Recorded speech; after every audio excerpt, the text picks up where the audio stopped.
আজকে আমরা নতুন আরেকটি গল্প নিয়ে জানবো। তোমরা যারা সপ্তম শ্রেণীতে পড়ছো তারা তো জানোই লখার একুশে মানে হচ্ছে ত্বকা একটা ছেলের নাম যাকে নিয়ে গল্পটা রচনা করা হয়েছে। গল্পটিতে 21শে ফেব্রুয়ারির অবিনাশী প্রভাবের কথা বলা হয়েছে। অতি একটি সাধারণ ছেলের লখা, কথা বলতে পারে না সে, কিন্তু তাতে কি আসে যায়। লখা উঁচু গাছের ডালে লাল ফুল সংগ্রহ করে শহীদ মিনারে শ্রদ্ধা নিবেদন করতে যায়। কথা বলতে না পারলেও সে মুখ দিয়ে আ ধ্বনির মধ্য দিয়ে বেরিয়ে আসে বাঙালির গর্বের উচ্চারণ, আমার ভাইয়ের রক্তে রাঙানো 21শে ফেব্রুয়ারি। তো আশা করি তোমরা জিনিসটা বুঝে গেছো যে এখানে লখা নামের একটা ছেলে আছে যে কথা বলতে পারে না, কিন্তু সে শহীদদের প্রতি শ্রদ্ধা নিবেদন করেছে।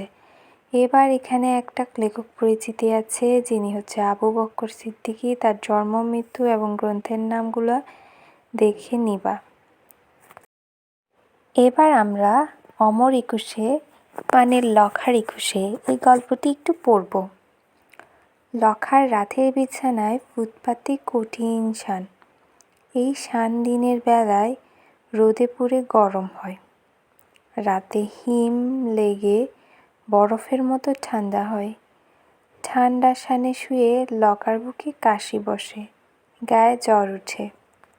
যেহেতু লখা ফুটপাতে থাকে, তোমরা তো জানো ফুটপাতের জায়গাগুলো একটু ইট পাথর দিয়ে ঘেরা থাকে, তো ওইসব রাস্তায় যখন রোদ পড়ে তখন খুব গরম থাকে দিনের বেলা, আর রাতে যখন ঠান্ডা আবহাওয়া বয় তখন রাস্তাগুলো কি হয়ে যায়, একদম ঠান্ডা হয়ে যায়।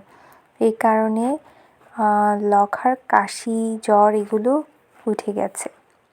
বাপকে লখা দেখেনি, চেনে না। মা তার তেনাখানি দিয়ে দিনভর কেঁদে কেঁদে ভিখ মেরে ফেরে, মানে তার মায়ের জামা কাপড় ছেঁড়া। তারপর লখা তার বাবাকে কখনো দেখেনি। লখার দিন কাটে গুলি খেলে, ছেঁড়া কাগজ কুড়িয়ে, বন্ধুদের সাথে মারামারি করে। রাতে মায়ের পাশে লখা খিদের কষ্ট ভুলে যায়। এই লখা ছায়া দেখলে বুক কাঁপে। সে আজ ভোর রাতে মায়ের পাশ থেকে উঠে পড়ল। মা মুখ হা করে ঘুমাচ্ছে। লখা চুপি চুপি পা ফেলে হারিয়ে গেল ধোয়া ধোয়া কুয়াশার মাঝে। খানিকটা এগিয়ে উঁচু রেল লাইন যেন দুটো মরা সাপ।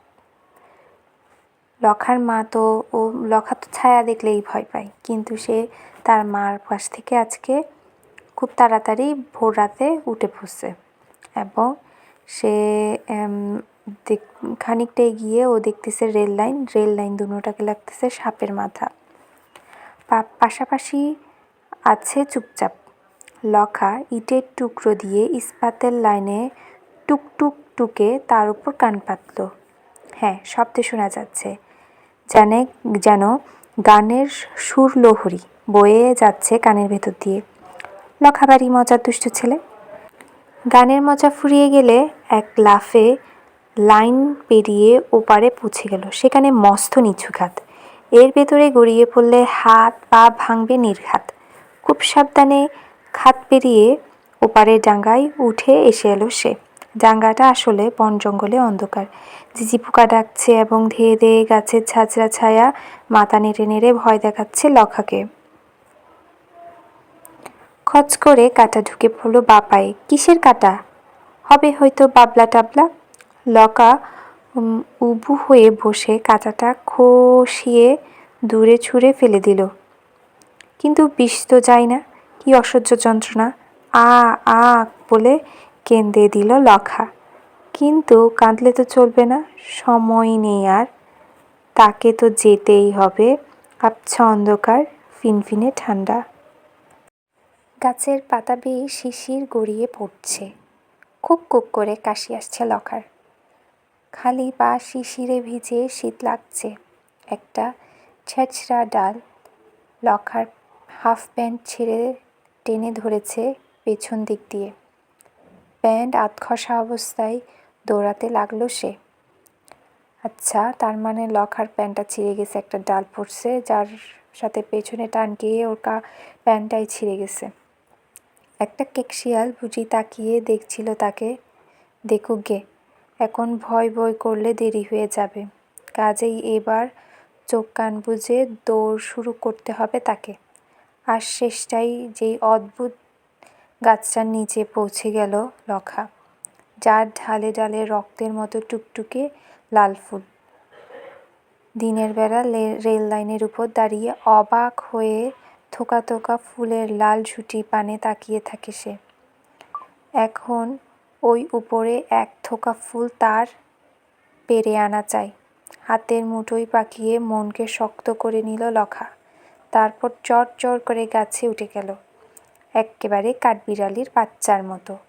মগ ডালের কাছাকাছি এসে কয়েকটা তুলো মুঠোর মতো বড় বড় থোকা পেয়ে গেল সে। শিশিরে ভেজা তুলতুলে তা হোক, মানে সে গাছের উপরে কিছু লাল টুকটুকে ফুল দেখতে পেল। এখন সেই ফুলগুলো তার লাগবে, তার জন্য সে কাঠবিড়ালির মতো গাছে উঠে গেছে। এখন সেই টুকটুকে ফুলগুলো সে নিয়ে শহীদদেরকে দিবে।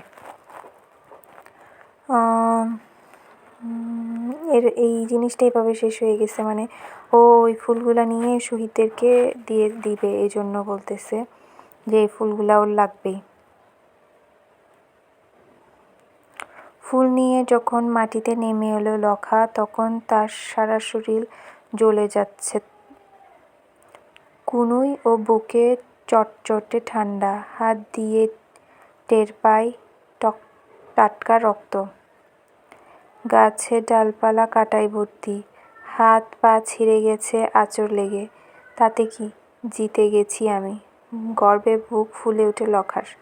মানে তো ওর হাত দিয়ে রক্ত পড়তেছে, কারণ ফুলগুলা নেওয়ার সময় কাঁটাগুলা ওর হাতে লেগে গেছে। তারপরও ও অনেক গর্বিত, কারণ ও শহীদদের জন্য ফুলগুলা নিতে পারছে।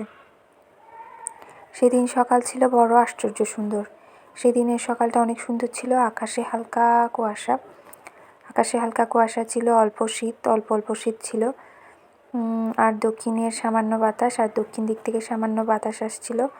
পথে পথে মিছিলের ঢল নামতেছিল, শত শত মানুষ, হাতে ফুলের গুচ্ছ, সবার হাতে ফুল ছিল, ঠোঁটে প্রভাত ফেরির গান, মানে সবাই গান করতেছিল আমার ভাইয়ের রক্তে রাঙানো 21শে ফেব্রুয়ারি। সবাই সকালবেলা গান তো এটাই গাই। ধীর পায়ে শহীদ মিনারের দিকে এগিয়ে চলেছে। এই ভিড়ের মধ্যে খুদে টোকাই লখাকে ঠিকই দেখা যাচ্ছে। এখানের মধ্যে ছোট টোকাই ছিল কে, লখা। সেও গেছে কিসের দেওয়ার জন্য? ফুল দেওয়ার জন্য। তাকে চিনতে কষ্ট হয় না, কারণ মিছিলের সবার গায়ে চাদর কোট, কিন্তু তার গা ছিল খোলা উদাম, ঘাড়ো কালো, মানে ওর গায়ে কোনো কাপড় ছিল না। হাত উপচে পড়ছে রক্ত লাল ফুলের গুচ্ছ। মিছিলে পাল মিলিয়ে সেও চলছে শহীদ মিনারে ফুল দিতে। সবার সঙ্গে গলা মিলিয়ে গেয়ে চলেছে আমার ভাইয়ের রক্তে রাঙানো 21শে ফেব্রুয়ারি। আমি কি ভুলতে পারি, কিন্তু তার গলা দিয়ে কোনো কথা না ফুটে শুধু শব্দ বেরোচ্ছে, আ আ আ আ। আসলে কথা ফুটবে কি করে? লখা তো জন্ম থেকেই বোবা, বাংলার বলি তার মুখে ফুটতে পায় না। সে মনে মনে বলে অ আ ক খ, বাইরে শব্দ বের হয় আ আ আ আ। মানে ও বোবা, যেহেতু তার মুখ দিয়ে গান বের হয় না, কথা বের হয় না। এভাবেই যে একটা টোকাই ছেলে লখা ফুটপাতে থাকে, বোবা, সে তার শহীদদের প্রতি স্মরণ করে শ্রদ্ধার সাথে ফুল দিতে চাই শহীদ মিনারে। 21শে ফেব্রুয়ারির দিন প্রভাত ফেরিতে সেও যুক্ত হয়। এভাবেই গল্পটা শেষ হয়। ধন্যবাদ।